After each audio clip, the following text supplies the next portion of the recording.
Recording by Manish music Cherki.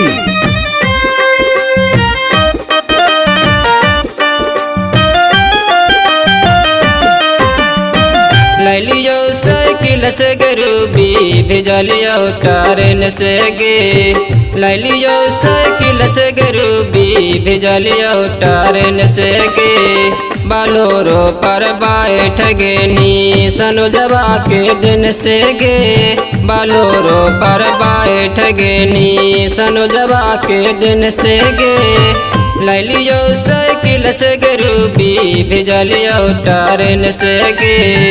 ललियो cycle से गरूबी भेजलियो ट्रेन से गे। बालोरो पर बैठ गेनी सनुजवा के दिन से गे। बालोरो पर बैठ गेनी सनुजवा के दिन से गे।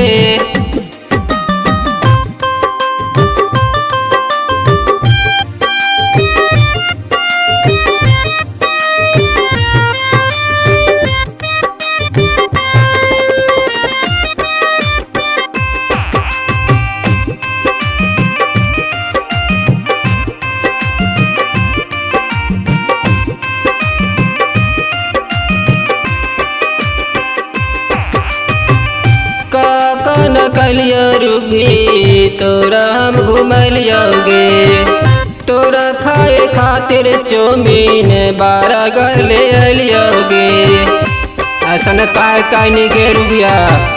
काकन कलियो रूबिया कहाँ न घुमलियोगे। तोरा खाए खातिर चौमीन बीजा मंगलियोगे।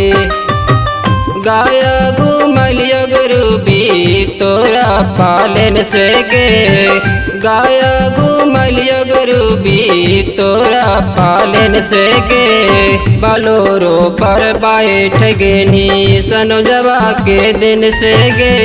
बालोरो पर बैठ गेनी सनुजवा के दिन से गे। बालोरो पर बैठ गेनी सनुजवा के दिन से गे।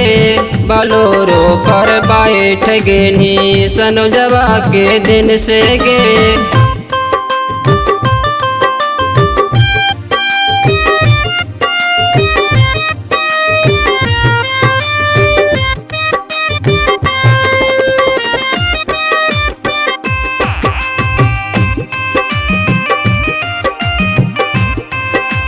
Recording by Manish music Cherki.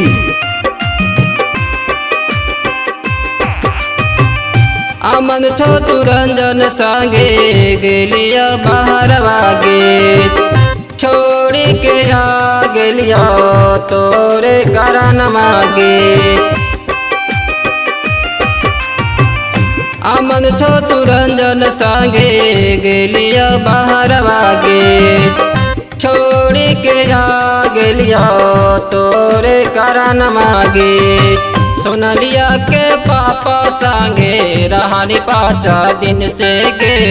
Bolero पर बैठ गेनी सनुजवा के दिन से गे।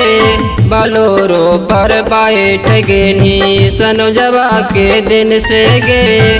बालोरो पर बैठ गेनी सनुजवा के दिन से गे। बालोरो पर बैठ गेनी सनुजवा के दिन से गे।